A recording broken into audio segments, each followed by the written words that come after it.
Hola a todos, mi nombre es Oliver y hoy vamos a sumergirnos en un terrible caso donde Beatriz Mota, una niña brasileña de tan solo 7 años, es asesinada tras recibir 42 puñaladas en su propio colegio. ¿Qué perturbador motivo lleva a una persona, por llamarla de alguna manera, a matar a sangre fría a una niña tan pequeña? Beatriz vivía con su madre, Lucía, su padre Sandro, sus 2 hermanos mayores y una hermana. Era una familia feliz, con sus más y con sus menos.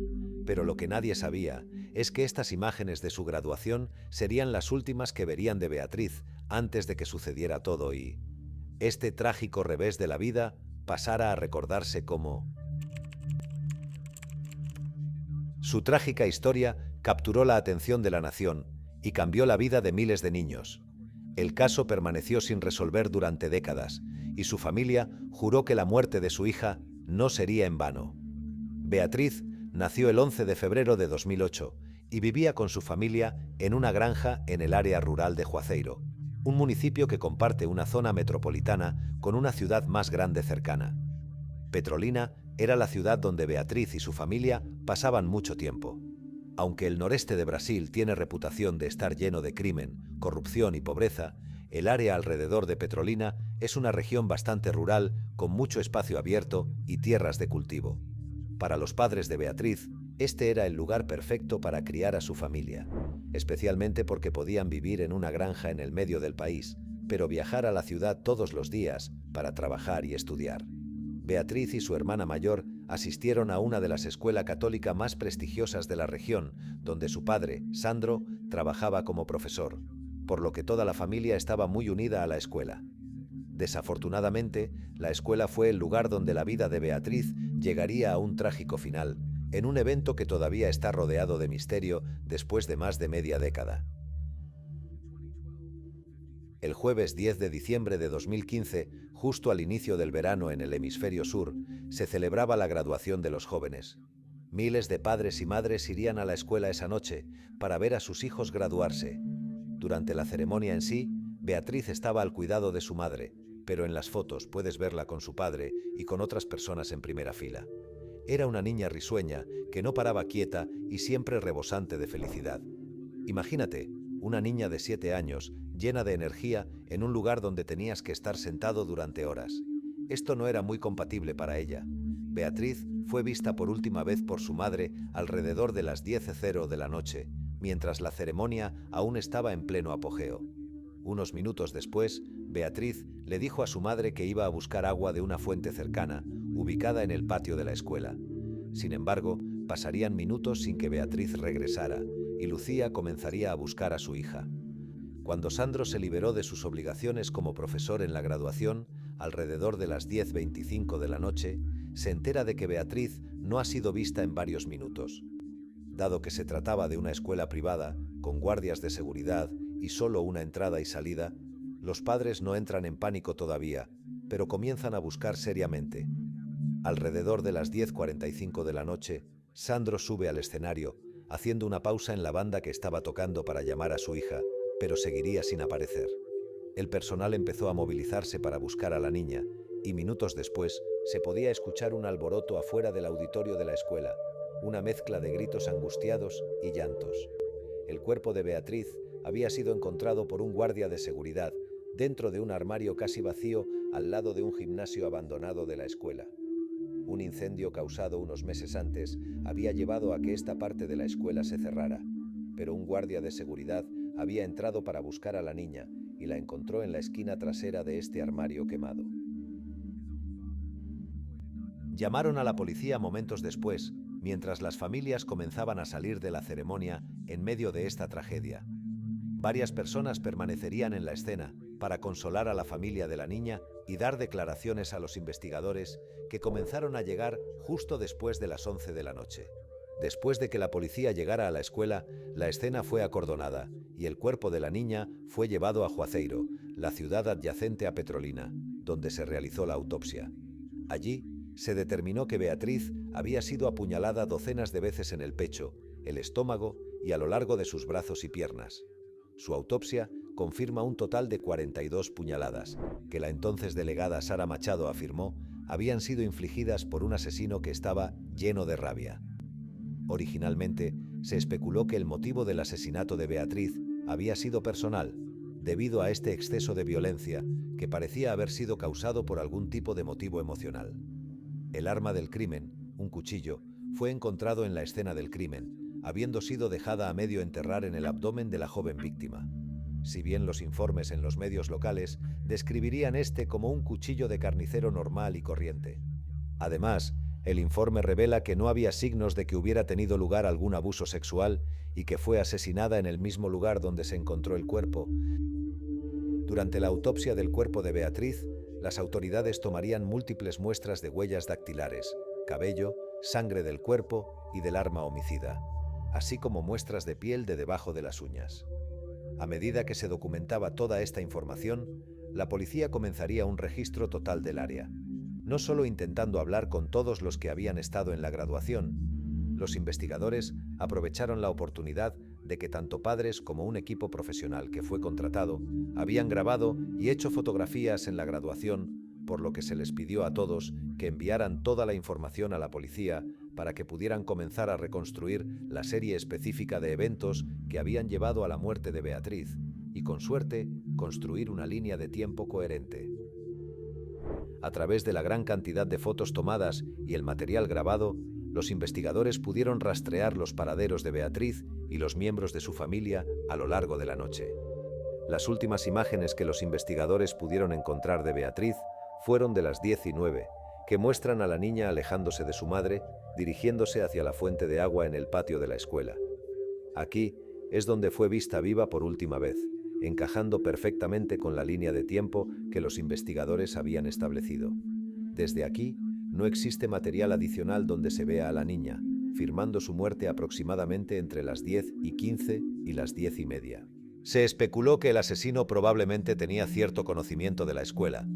Probablemente sabía que esta área estaría oscura y abandonada, y tal vez incluso sabía que no había cámaras de seguridad en funcionamiento en el área, convirtiéndolo en un punto ciego para las autoridades y el lugar perfecto para cometer este acto demencial.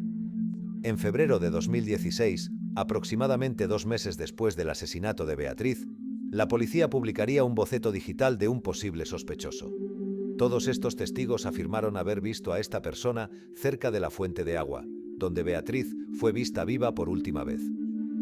Uno de los testigos dice que vio a este individuo sentado y esperando allí en la fuente, pero fingió tomar un trago para evitar sospechas en ese momento. Otro testigo afirmaría haber visto a este hombre en el baño de mujeres, otro que lo vio salir del área donde más tarde se encontró el cuerpo de Beatriz. Otro testigo lo vería en el baño de hombres poco después, lavándose las manos y la cara, pero no pensó nada de ello en ese momento. Según Sandro, el padre de Beatriz, esta persona se había acercado al menos a otros 2 niños esa noche, pidiéndoles ayuda para llevar una mesa al auditorio, donde se estaba celebrando la graduación. Sin embargo, mientras esta estrategia para atraer a los niños no había funcionado con otros 2 niños, sí funcionó con Beatriz, cuya naturaleza amable e inocente la convirtió en víctima. Sin embargo, el hecho de que este individuo había intentado atraer a otros 2 niños indicaba que Beatriz no había sido el objetivo específico, sino más bien fue víctima de un depredador oportunista y demencial. Según las declaraciones, en el momento del crimen llevaba pantalones vaqueros azul oscuro y una camisa verde con cuello. Este delincuente fue apodado por la prensa como el hombre de la camisa verde. Ninguno de los testigos había visto a este hombre salir de la escuela esa noche, lo que llevó a la teoría de que podría haber permanecido en la escuela durante algún tiempo. Días después de publicar el boceto digital, los investigadores plantearon la idea de que podría haber múltiples sospechosos, ya que encontraron en las pruebas la presencia de 2 muestras de ADN no identificadas. Una provenía del arma homicida, del cuchillo, y otra de debajo de las uñas de la mano derecha de Beatriz.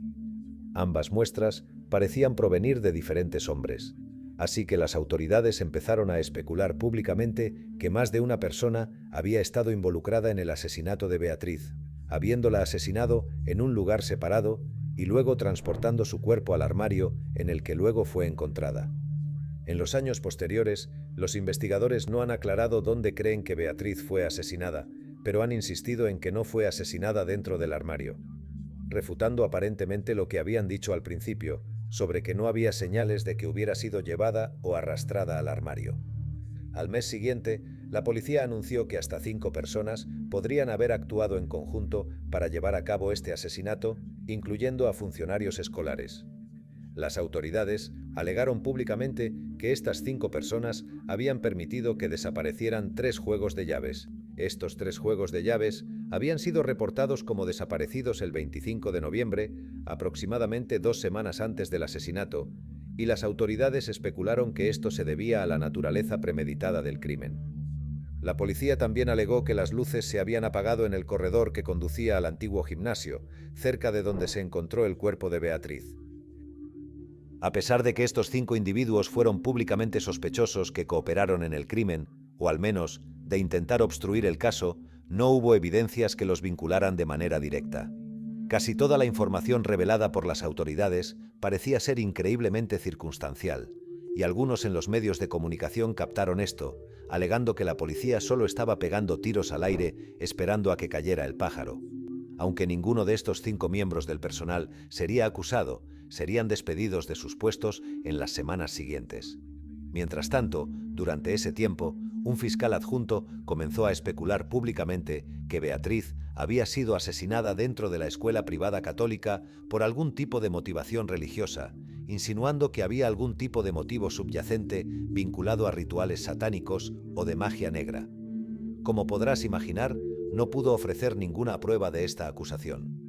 Meses más tarde, las autoridades revelarían su pieza más grande de evidencia hasta la fecha: imágenes de vigilancia de un sospechoso que se podía ver caminando alrededor y dentro de la escuela durante el periodo en que se cometió el crimen. El hombre de la camisa verde llega a la escuela alrededor de las 9:45 de la noche, aproximadamente de 15 a 20 minutos antes de que Beatriz desapareciera por primera vez. Luego se abre paso alrededor de un guardia de seguridad, mezclándose con una multitud de personas cerca de la entrada. Desafortunadamente, no existe material de este hombre a partir de este punto, pero aquí es donde múltiples testigos recuerdan haber visto a este hombre, incluida Lucía, la madre de Beatriz, quien comenzó a buscar a su hija solo minutos más tarde. Tampoco existe material de este hombre dejando la escena del crimen, dando credibilidad a la teoría de que sabía más sobre la escuela de lo que sabría un asesino al azar. Esta información llevó a los investigadores a pensar que esto era un crimen premeditado, pero ¿por qué alguien aparentemente tendría como objetivo a los niños? ¿Por qué había estado tan preparado para llevar a cabo este crimen en una escuela llena de cientos de personas? ¿Y a dónde había ido después? Estas preguntas siguen sin respuesta hasta el día de hoy. Tras la publicación de este material de vigilancia, las autoridades revelarían otra pieza impactante de evidencia meses más tarde, en marzo de 2017. Esta vez, liberarían imágenes y material del sistema de seguridad de la escuela, material que las autoridades habían afirmado previamente que estaba corrompido, pero que había sido enviado fuera del país para ser mejorado. Si bien este material proporcionó una buena mirada a la cara y el parecido del sospechoso con más detalle que nunca, lo que vino acompañado de mucha fanfarria de las autoridades que aún investigaban este caso casi 2 años después, en última instancia, demostraría no ser el arma humeante que los investigadores esperaban que fuera. En los próximos años, el cambio en la cima de la investigación continuaría, con la delegada Francisca Neri. Ella se convertiría en la 4ª delegada en supervisar este caso en menos de 2 años. Tras el cambio a la 4ª delegada, Sandro y Lucía comenzaron a declarar en comunicados de prensa que estarían mejor con una investigación privada que una empañada por tanta disfunción pública y especulación. En el próximo año o más, esta brecha entre la familia de Beatriz y las autoridades continuaría ampliándose, alegando que los investigadores habían buscado enriquecerse debido a su trabajo en el caso y permanentemente ensuciaron su trabajo como resultado. Afirmaron que el caso estaba plagado de estos conflictos de interés y que la policía no había buscado resolver el crimen como debería haberlo hecho. No fue hasta la segunda mitad de 2018, 3 años después del asesinato, que la historia comenzó a ganar algo de impulso en la prensa nuevamente. Fue entonces cuando la policía identificó a un individuo como potencialmente involucrado en el crimen. Un hombre llamado Alison Enrique de Carvalho Cunha, que había sido uno de los 2 trabajadores de tecnología informática subcontratados por la escuela en el momento del crimen. Si bien Enrique no estaba culpado de ser el asesino, la policía públicamente lo acusó de haberles mentido durante el interrogatorio, así como de haber borrado intencionalmente material de vigilancia de los servidores de la escuela en enero de 2016. En diciembre de 2018, las autoridades emitieron una orden de arresto para Enrique, pero él logró evitar la captura y decidió no entregarse a las autoridades. Se llevarían a cabo órdenes de registro en su hogar, donde su esposa e hijos continuaban viviendo, pero no se pudo encontrar nada que incriminara a Enrique en el crimen. Permanecería buscado durante los siguientes meses, convirtiéndose en un fugitivo en el proceso. Los abogados de Enrique alegan que fue la policía quien había manejado mal esos discos duros, lo que resultó en que el material de la escuela se corrompiera, y que esto no tenía nada que ver con Enrique. Vale la pena destacar que Enrique no está acusado de ser el asesino en este caso. Después de todo, él no trabajaba en la escuela misma, sino en una ubicación separada donde administraba su empresa, que casualmente manejaba asuntos tecnológicos y la gestión de servidores para la escuela. A pesar de que las autoridades alegaron que había mentido durante el interrogatorio y había borrado material de vigilancia, un juez revocó la orden de arresto de Enrique en 2019 debido a la falta de pruebas. Una investigación sobre su posible participación continúa hasta el día de hoy, pero parece basarse más en rumores y chismes conspirativos que en cualquier cosa. Hasta la fecha, el asesinato de Beatriz sigue sin resolverse, siendo el motivo del crimen quizás el aspecto más grande y sin explicación del mismo. El caso de Beatriz Mota se convierte en un espejo oscuro que refleja las fallas más profundas del sistema de justicia. Casi 5 años después del brutal asesinato de una niña inocente, las autoridades parecen estar más preocupadas por la política que por la verdad. A medida que la ciencia forense avanza y el círculo se cierra en torno a un sospechoso, debemos preguntarnos si el verdadero crimen aquí no es solo el asesinato de Beatriz, sino también el secuestro de la justicia por aquellos encargados de protegernos. Al final, tal vez el misterio no resuelto más grande no sea quién mató a Beatriz, sino por qué permitimos que este tipo de tragedias se ahoguen en la burocracia y la incompetencia. Y aquí yace la verdadera controversia. No se trata solo de encontrar al culpable, que por supuesto debería ser lo principal, sino de enfrentar un sistema que, por su propia naturaleza defectuosa, podría estar facilitando más tragedias que resolviendo. ¿Cuántas más Beatriz Mota necesitamos para entender que la justicia no solo debe ser hecha, sino que debe ser vista para ser hecha? Suscríbete al canal para no perderte ningún capítulo y disfrutar de las historias reales más escalofriantes que han sobrecogido al mundo. Nos vemos en el siguiente capítulo.